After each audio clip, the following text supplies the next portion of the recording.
आज पाणी टंचाईचं कारण सांगून सोलापूर जिल्हाधिकाऱ्यांनी भीमा नदी काठाला 2 तास फक्त वीज दिलेली आहे. का तर पाणी टंचाई आहे. पुढच्या वर्षी आपल्याला पाऊसच नाही झाला तर पुढच्या वर्षी पिण्यासाठी पाणी राखीव ठेवायचं आहे. हे कारण सांगून आपली आज लाईट बंद केलेली आहे.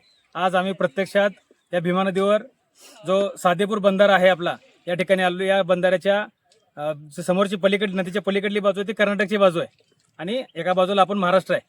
कर्नाटकमध्ये आज आत्ता आम्ही बघितलं तर या ठिकाणी 8 तास लाईट मिळायला चालू आहे. तिथल्या मोटरा चालू आहेत. मग फक्त पाणी टंचाई आहे म्हणून आपल्या मोटरा 2 तास चालवायच्या आणि त्यांच्या 8 तास चालू आहेत. एका तर उजनी धरणामध्ये जमिनी गेल्या शेतकऱ्यांच्या आपल्या उजनीला धरणग्रस्त लोकांना जमिनी दिल्या आपल्या लोकांच्या महाराष्ट्रातल्या लोकांच्या आपल्या शेतकऱ्यांच्या आणि याचा फायदा कर्नाटकवाले घेत आहेत. पाणी टंचाईसाठी फक्त आपल्या शेतकऱ्यांवरच अन्याय आहे का? आणि आज आपण बघू शकतोय हा जो बंधारा आहे हा आता जवळजवळ 50% क्षमतेने भरलेला आहे. तरीसुद्धा आपल्या मोटर या ठिकाणी 2 तासाचा यायचा. आता आम्ही बघितलं बंधाऱ्याच्या बाजूलाच मी आता 2 मिनिटापूर्वी एक व्हिडिओ काढला होता. बंधाऱ्यापासून 500 मीटर अंतरावरची शेती आहे. ऊस वाळून चाललाय का तर त्या ठिकाणी लाईट नाही आणि नदीच्या पलीकडला आपण ऊस बघा हिरवागार दिसतोय. त्या ठिकाणी 8 तास लाईट मिळते. मग हा महाराष्ट्राच्या शेतकऱ्यावर अन्याय नाही का? एकतर खरं तर महाराष्ट्र शासनानं हे ऊर्जा संकट आहे महाराष्ट्र देशावर राज्यावर म्हणून ह्यांनी लाईट बंद करण्याच्या ऐवजी पाणी नाही हे कारण सांगायचं आणि शेतकऱ्यांची लाईट बंद करायची. खरं जर पाणी टंचाई असेल तर आज MIDCला पूर्ण क्षमतेने पाणी चालू आहे. साखर कारखान्यांना चालू आहे. दारू कारखान्यांना चालू आहे. मग शेतकऱ्यावरच का? आज शहरामध्ये आपण बघितलं 8-8 तास सलग पाणी मिळते. आज आम्हालाच वीज नाही. जर वीज टंचाई असेल तर शहरामध्ये का वीज लोडशेडिंग नाही?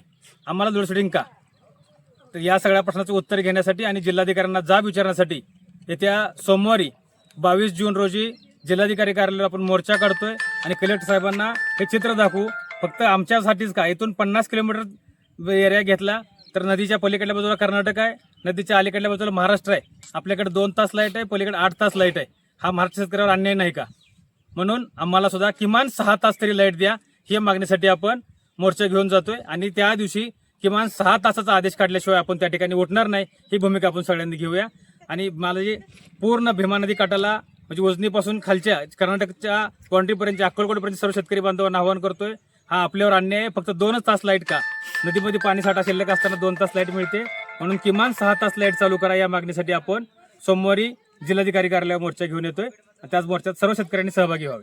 शेतकरी संघटनेचा जय हो. शेतकरी संघटनेचा जय हो. बर यार एक मन नोट नाही करतो.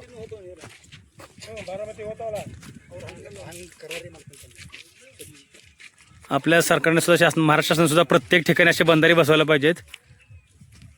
1 TMC पाणीसाठ्याची कॅपॅसिटी असणारा हा बंधारा आहे. आपण बघू शकताय पाठीमाग असं किती किलोमीटर जाते पाणी कुठपर्यंत थांबला सर? 15 किलोमीटर जवळजवळ भंडारा कोटेपर्यंत गेले. त्याच्यावर याचं पाणी थांबतंय. मध्ये 3 बंधारे बुडाले. बरं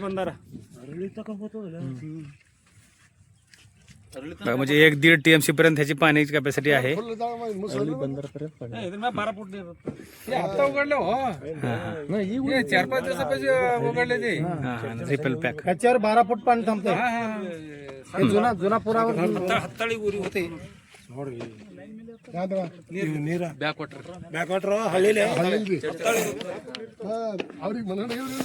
ही भीमा नदीच आहे आपली. बघा वाटते का एका बाजूला भीमा नदी पाणी टंचाई म्हणून सांगितलं जाते आणि ह्या आपण बघता आता उजव्या बाजूला हे आपलं महाराष्ट्र आहे. या ठिकाणी 2 तास लाईट मिळली जाते फक्त पाणी टंचाईचं कारण सांगून. आणि या बाजूला हे मोटरा बघा तुम्ही किती आहेत. हे कर्नाटक आहे. इकडं 8 तास 3 फेजची लाईट आहे. 4 तास त्यांना परत सिंगल फेजची लाईट मिळते. जी 3 फेज जरी धरली तरी सलग 8 तास त्यांना लाईट चालू आहे. आणि या बंधाऱ्याच्या पलीकडे चिटकून खालीच लगेच हाऊस बंधारा आहे. टाकळी बंधारा, शिरनाळ बंधारा. म्हणजे इथून कंटिन्यू पाणी आहे. एका बाजूला महाराष्ट्र शासन 2 तास लाईट देते आणि कर्नाटक शासन शेतकऱ्यांसाठी 8 तास सलग लाईट देते. मग जर आमच्या मोटरा बंद राहिल्या तर पाणी साठा टिकून राहील का? फक्त यांना लाईट द्यायची नाही, ऊर्जा टंचाई आहे, कारण मात्र पाणी टंचाईचं सांगितलं जाते. जर पाणी टंचाई असेल, आम्ही मोटर बंद ठेवल्या आणि कर्नाटकवाल्यांनी मोटर चालू ठेवल्या, तर ह्यातलं पाणी टिकणार आहे का?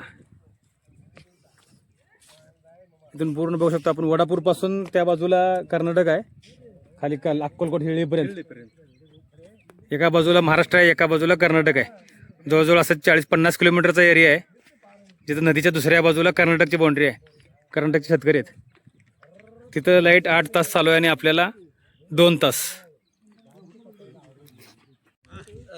कोणाला तर व्हिडिओ करायला लावू कसं?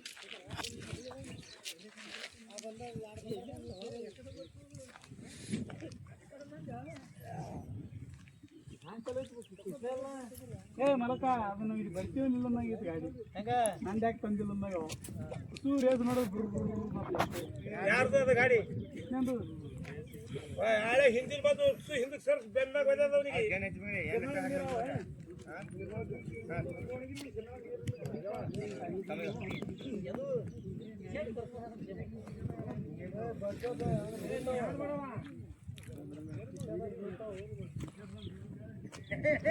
हे कर्नाटक सरकारने बांधलेला हा उमराणी बंधारा आहे. महाराष्ट्र या बाजूला महाराष्ट्र आहे, या बाजूला आपण बघू शकतो सादेपूर, लवंगी हे गाव आहेत आणि नदीच्या पलीकडले त्या बाजूला उमराणी गाव आहे.